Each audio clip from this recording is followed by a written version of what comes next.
Rejection to me is direction, and failure is a university course on resilience and corrective action that will help you become smarter and wiser. It's more exciting than any motion picture you're going to go to.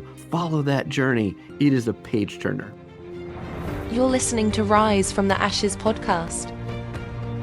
Ladies and gentlemen, welcome to another episode of Rise from the Ashes podcast. It is such a privilege to be in the presence of an absolute legend today who has got a plethora of experience. And I invited him on the show to share his story and his knowledge here with you.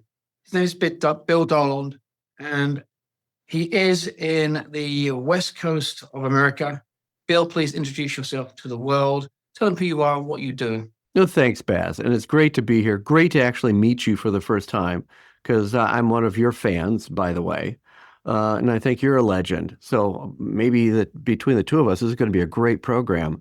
My background, I grew up in television. I started out very young, was very blessed to land a job when I was 20 years old, working for the ABC network, and became one of the youngest major market directors in the country, and followed the path, I guess most people would say, the path to success, where you grow as a director, you get to meet with celebrities, you grow because you have mentors, you have systems and people, and all these things that help me understand not only how to be better as a television director and a storyteller, but also learn the dark side of media and understand that as much as media has the power to impact, it's what we do with that media determines the quality, the impact we have on those lives, whether it is to inspire and encourage and inform, or whether it's sometimes to deceive and sell and manipulate.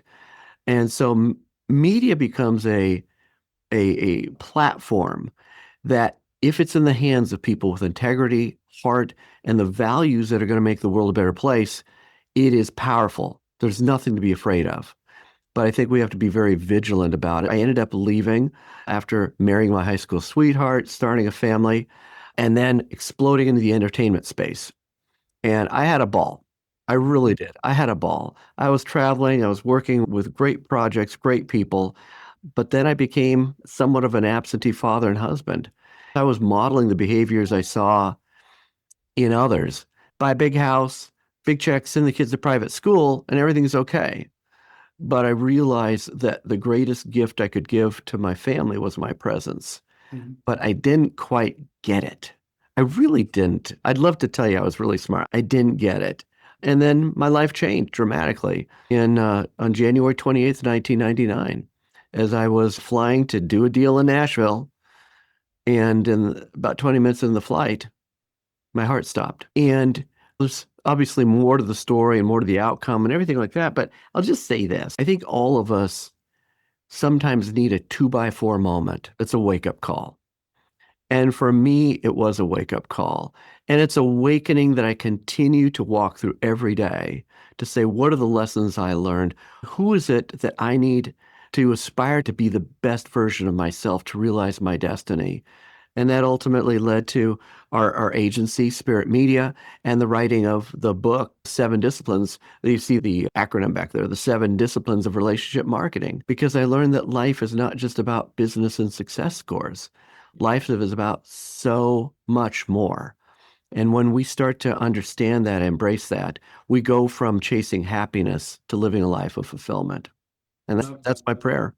Yeah, I love that. And the distinctions there between your happiness and changing the idea of success from, like you said, going around the world traveling with all these celebrities, etc. What do you define success as today? How does success show up for you in your life today? I'll first say that the idea of success is a personal thing. And I think one of the great dangers is we've put this model of success, and it reminds me of after I left television, I did some projects for ESPN and the sporting world, and continued to do some work in that space. And in that world, you have an arena and you have a scorecard. It's an arena and a scorecard. And we know if you're going to play in that arena, you're going to play for that score. And in life, what we find ourselves shoved into an arena we never chose, and trying to chase a score that does not really have meaning to us. For example, it is how much money you make or how beautiful you are or how many followers you have, or you can go down the list, but it always comes down to that money, power, authority, the same game. After my death experience and really that awakening that took place with that, I realized, one, that my highest value really wasn't about money and it wasn't about my power. It was about love. And that love sounds great on a pillow and on a logo and in a song, but love in its truest power is only expressed in relationship, which, knowing what I told you about my life before, I was doing a lot of things and meeting a lot of people, but I wasn't present in relationship with the most important people in my life. I wasn't present. So my great aspiration, what I would call success, is if I can continue to discover what the best version of myself is, realize the unique purpose and call I have in my life to make sure that the people in my world, if I die tomorrow or I choke and we have to wrap this conversation up really quick, that above all things, the people in my life will know that I love them. And that will never be a question, if those are the last words out of my mouth, that living a life of genuinely showing up and loving, to me, is probably the greatest measure of success you can have. It's very powerful the way not only you put it, it's the empathy and the love within your words and the emotion that you convey with that makes it even more substantial about your mission and what success is to you. So thank you for sharing that. You mentioned your company now. What is it that makes your company unique about the way you interact with your people and your staff, your clients, industry? I would say that there's a few ingredients. Our agency is called Spirit Media. And just so you know the roots of that, there's when you start thinking about great works of art, and we're a creative agency, and so what we do is art. It's strategic art, it's marketing art. But the idea, if you look at some of the greatest masters of our time, one of the commonalities that is in that description of their work is this: their work is inspired. And the word inspired actually means to operate in the spirit. It means that the creative element that brings the greatest out in the human expression is not just something that we manufacture in our front left cortex. We can't just put it on a spreadsheet and go, boom, here's creativity. No, creativity has to be a part of the spirit. It means that we have to touch the soul. We touch the limbic system. We touch those pieces of the person that makes them not just know, but to feel deeply. And I would say with that framework, the work we do, and we produce videos for companies, we create events and event experiences for companies, and we work with people in their messaging. What we believe is effective marketing is, first, it's about telling the truth exceptionally well. And number two, we do it in a way that tattoos your soul. It's not just a brush with a message. It's not just the classic marketing where we say, let's do it 7 times. I basically call that institutional nagging. Mm-hmm. It works. It's institutional nagging. But we know that when people have a profound experience, it tattoos their psyche. Mm-hmm. And as much as we've had things in our life that have tattooed us in very painful ways, there's ways that we can tattoo other lives that are powerful and meaningful and inspiring and lasting. And that's what we want to do with Spirit Media, is tell those stories, create those experiences, and craft those messages that really will inspire and tattoo the lives of those we're called to serve. I love that. It's all about service. And I know from my own journey, and I know from listening to you just a few minutes that we've had together here, it's about inspiration. And you correctly said earlier, inspiration comes from the soul. It's about living from that element, who you are when you are your true self. Who are you grateful for in your journey to where you are today? Is there anybody that really stands out as a mentor or as a family member that has been inspirational for you in the elevation of what you do and maybe even the creation of what you do? You mentioned one of my key words and one of my themes for these last 2 years: grateful. I'm incredibly grateful. And it is part of it is that grateful for mentors. And honestly, there is no one in our world that we can't learn from. And to that degree, sometimes they're little mentors, sometimes they're profound mentors. But I will tell you that I am here in part because I married up. I married my high school sweetheart, and she had every reason to dump me like a bad habit because of the life I was living, running around. And it wasn't like I was cheating or anything like that. But for all practical purposes, I was having an affair with my career. She was able to work with me and grow with me and love on our children. I'm grateful, and she's taught me a lot. My children teach me a lot. So those in my immediate sphere, and certainly my inner circle, the people in my life who speak into my life and always remind me and hold me accountable to the values that I aspire to live. Because I always say aspire because I don't always live them. And I have to work through it every single day. Every day there are headwinds that want you to compromise your greatest values. Mhm. But the inner circle makes a difference. But beyond that, I can say that from the moment I got into this industry, I've been surrounded by great directors, great producers, great writers, and great business leaders. And each one has either taught me directly or modeled values or practices or behaviors that inspired me and informed me and have helped shaped me. So there really are a lot. I don't have one specific, but if I had to go back, I'd say, yeah, let's start with my wife. Amen to that. I can relate to that story actually from what my journey is, what I won't go into right now. But the gratitude of people around you that actually support you in ways that you sometimes forget is important to be recognized, not just every once in a while, but on a daily basis. I think it's an important message where you are grateful, but you show it in different ways and you're not traveling as much. But even when you are, you can just pick up the phone and say, hey, I really love you and I really care for you. And I want you to remember that. It's important we do that and make a habit of doing that. It's not done enough, I believe. So thank you Yeah. for bringing that to people's attention. Courage and resilience. How has resilience or forms of resilience shaped the evolution of yourself today? That's a great question, Baz. It's a really great, and it goes to something that I know you teach, and that's that element of purpose. And one of the things after my death, I had to really understand is why am I here? Times after people have near-death experiences, some people have guilt, like, why me? Why not why did I get to come back? And by the way, just a note, I wish everybody could die and come back because it would totally change how you live. Mhm. So every question that you ask has more meaning. It's not just inquisitive. Wouldn't it be nice if? No, it is asking why I am here and understanding the purpose behind why we are here. And one of the things I believe that is a process of finding purpose is understanding our passions. Now, I believe there are false passions. And I think that's something that we sort out in the process, comparing that against our skill sets and our life experiences.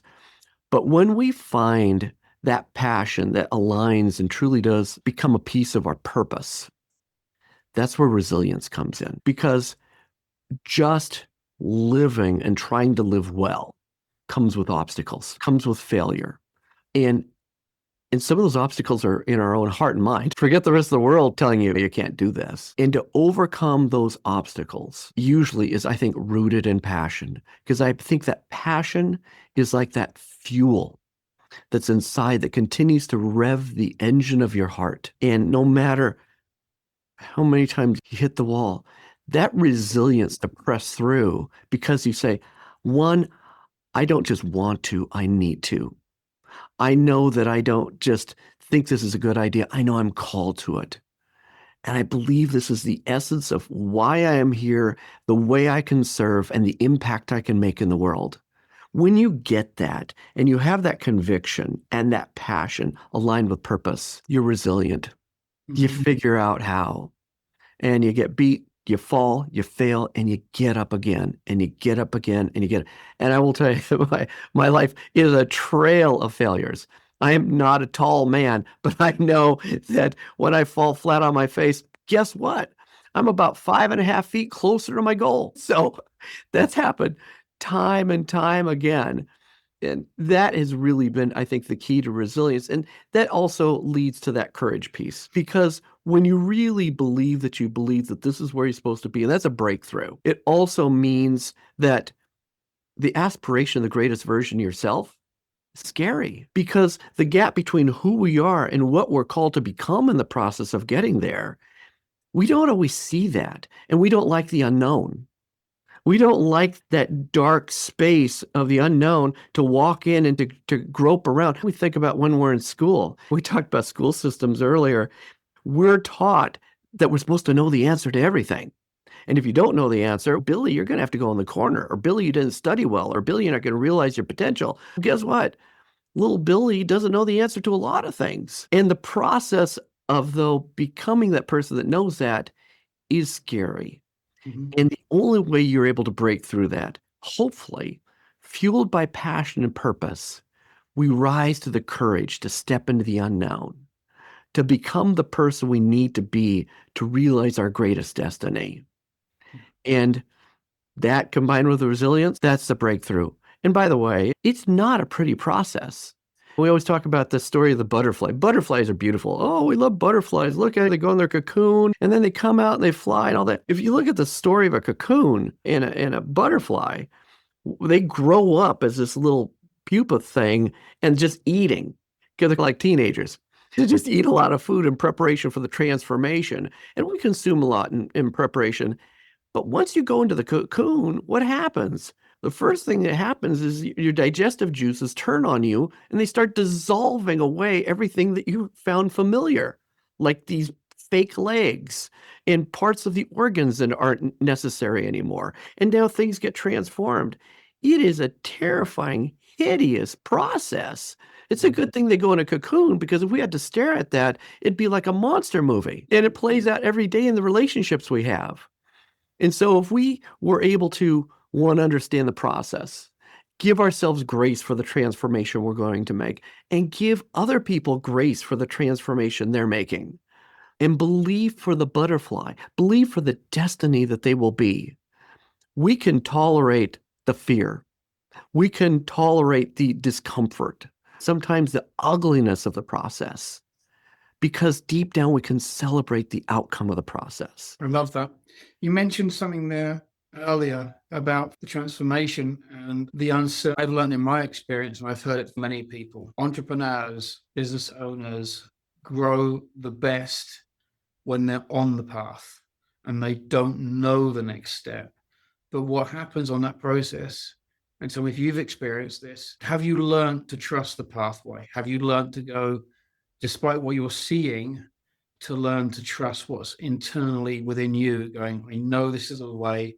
It doesn't matter it could be Beirut going on around you, but there's something internally within you going, stay the course. Is that the case with you as well? Oh, absolutely.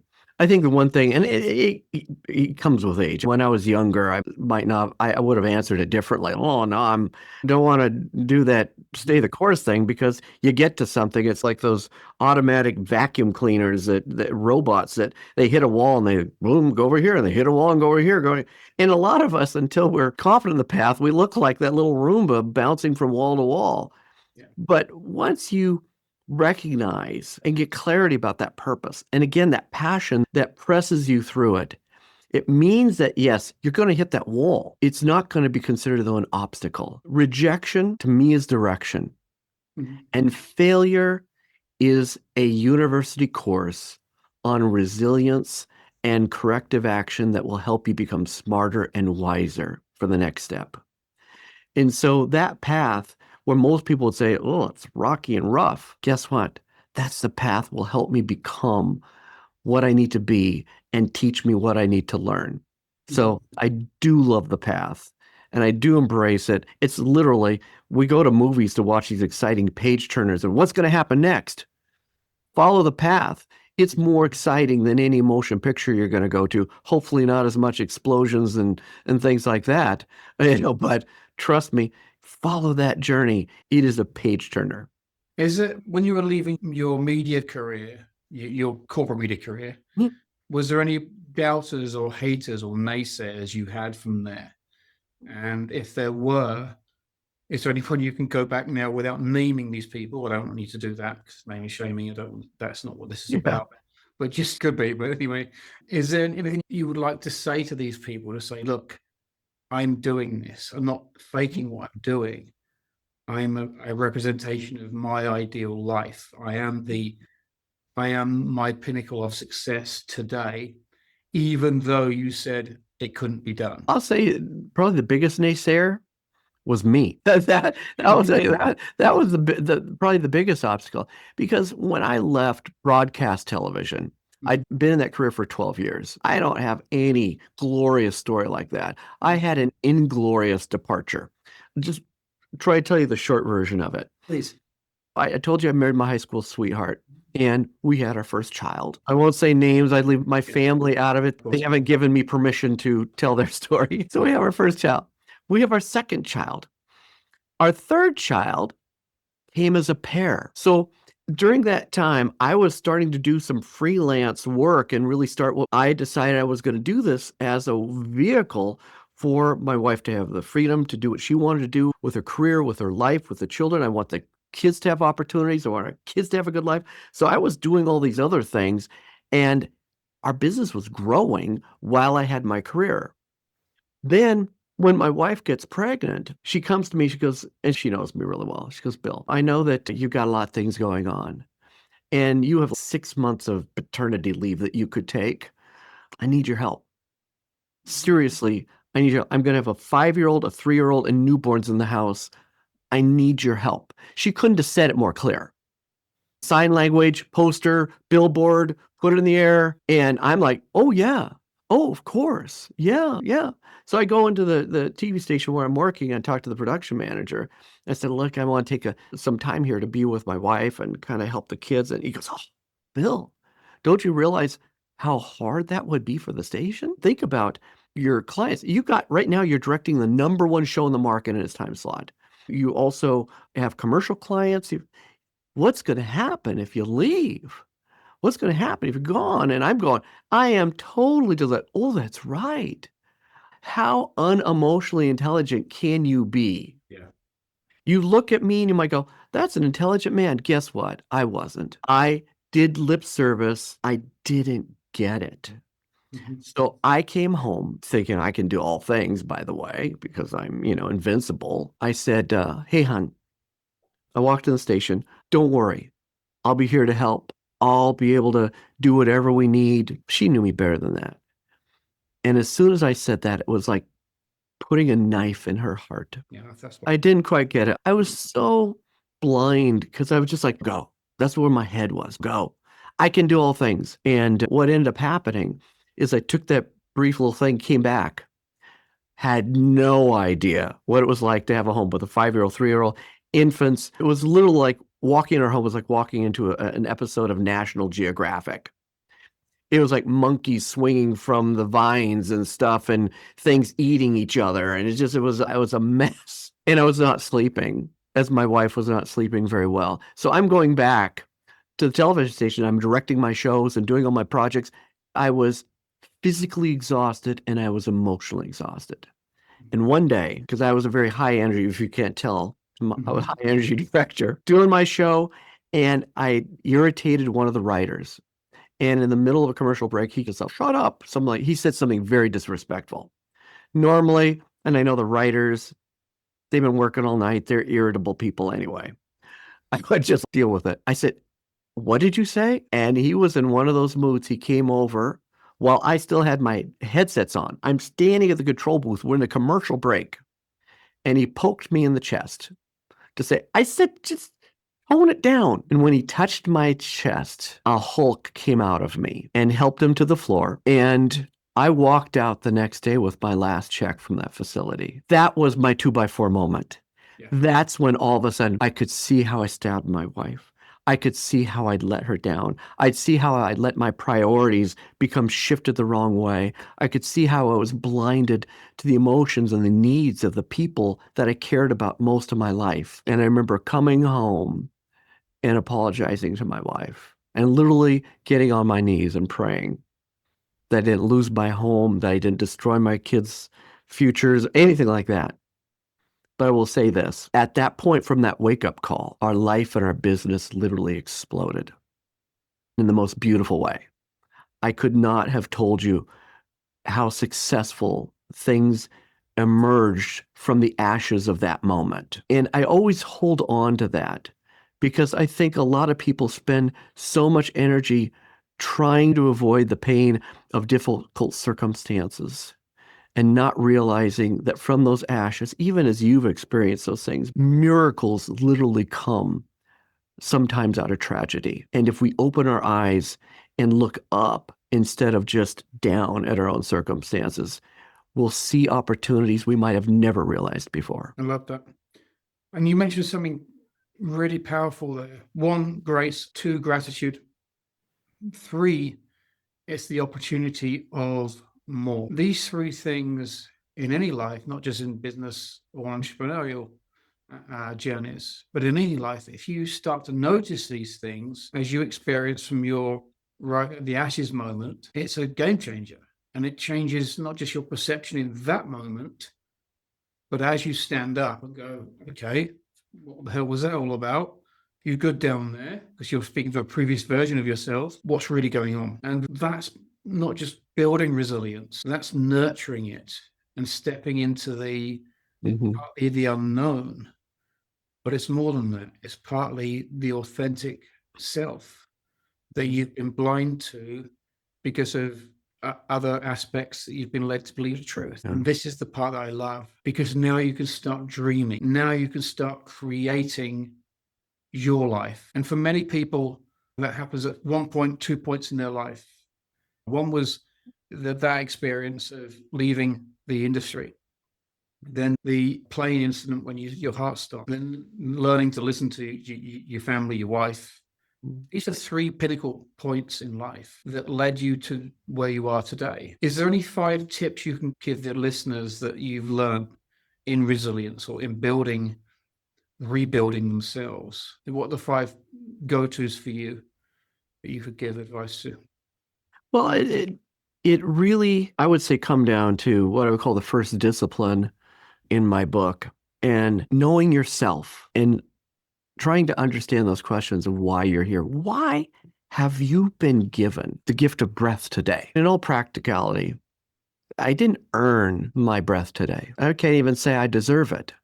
I do believe in all my heart of hearts, especially after my death experience, that it is a precious gift. And because I've been given that gift, you've been given that, we've all been given that gift, the question that rises out of that is, how will I use that gift to be a gift to others? And so in understanding ourselves, I truly believe that if we can form what I call a mission manifesto, made up of 5 key elements, all things you've heard before, but things that are hard and we often pass by pretty quickly.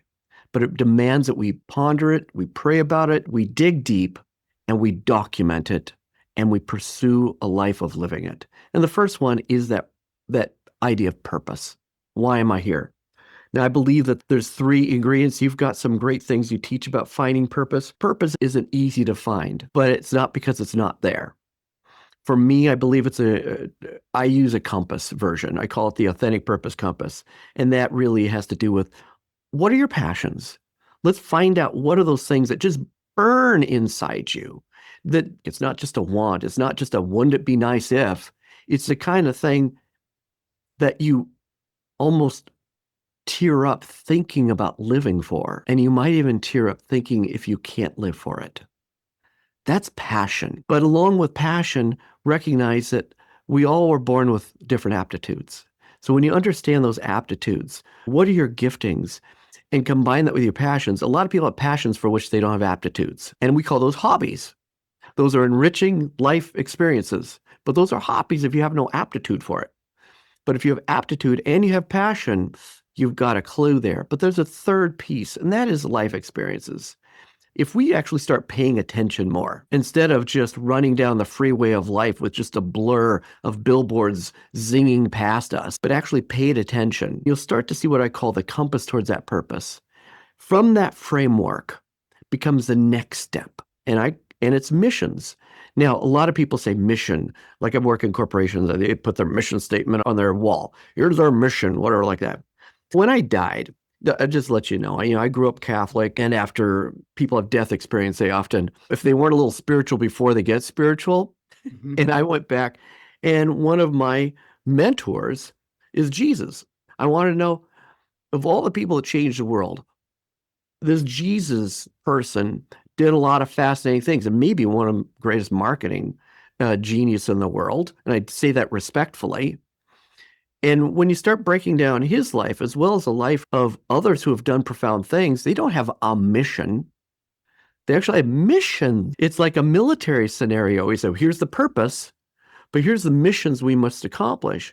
So when you break yourself free from this idea of there's one thing that you must do, I think purpose tells you why you're here, but the missions start outlining what you need to. In the case of Jesus, we found 26 missions when we did the homework on him. So free yourself and be able to say, what are the missions I must accomplish? And when you break that down, that leads to the third principle, and that's finally where goals come in. Because a lot of people say, oh, I got this goal and I do this. They're dangling out there like some kind of floating balloon at a parade. But a balloon that's attached, a goal that's attached to a mission now is about action, accountability, timeline. Those goals now are more inclined to be observed and completed because, oh, guess what? We talked about resilience and courage and passion and purpose. That goal is attached to that. And when a goal is aligned with that mission, life-changing. The fourth thing I would say is vision. When we were little kids, a lot of us put together puzzles. Well, what's the first thing you do when you put together a puzzle? If you're good at it, you look at the box. You look at the box and go, oh, this is what I'm making. But in life, we just spend most of our time collecting pieces and then try to figure out what we're making. Vision is the breakthrough that helps us see the cover of the box. And when we get that in front of us, when we process it, usually aligned with purpose and the missions we need to live out, that box becomes clear. And then we can free ourselves from the distraction of the world trying to sell you pieces, saying, oh, you need this piece, you need this piece. Lord knows we get bombarded with piece peddlers. And instead have the conviction to be able to say, this is the piece I need because this belongs in my puzzle. This is what I was looking for. And you can build towards that vision. And the last fifth piece, and it's not because it's low in priority, it's just because it felt good. It's values. It circles in with that purpose, why I'm here, what I need to accomplish, what I'll be accountable for, what I see when I've accomplished it. And I'm going to operate within the framework of those values. And I say this lovingly, values are like going into a boxing match. They fight each other every day because we can always say, oh, we think this is really important. Guess what? That probably is. But tomorrow, is it as important as this or this? Understanding our values and the fact that they can shift. It doesn't mean we undermine those values, but we prioritize those values based upon the circumstances and the missions we must accomplish. We can embrace that rather than just post it on a wall and walk away from it. Put overalls on your values and put them to work. And that's the way you live it. Those are my 5. Purpose, missions, goals, vision, values. Yeah, that's an amazing list. It needs to, especially the values part of it, because you're correct. People disguise them and they get wrapped up in different ways, and we stop actually living that from that place. And it comes back into what you were saying originally about the belief system of who we truly are. If you could start a movement, and I want to be really respectful of your time because I know it's precious. If you could start a movement of something, not just a true movement, what would that be? It would be 360-degree love. One, it goes back to my death experience. Yeah. My dad had a tough time. He was very ill and in a lot of pain.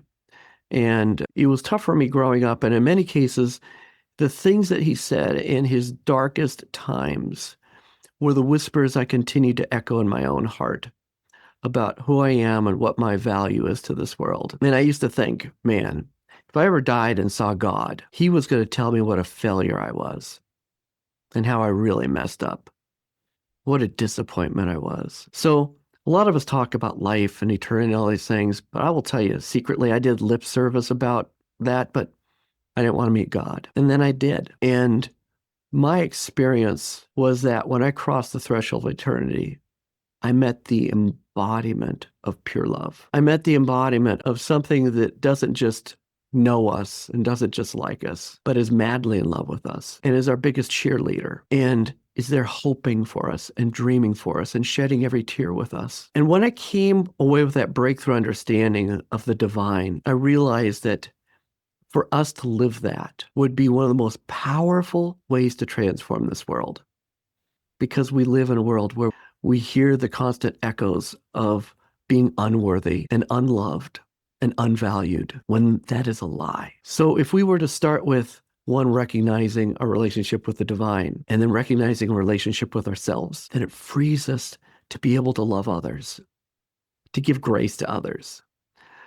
And I call that 360-degree love, because if we can practice that, really practice that, I believe that will be the greatest transformation in the world. But it starts with us. That was very powerful.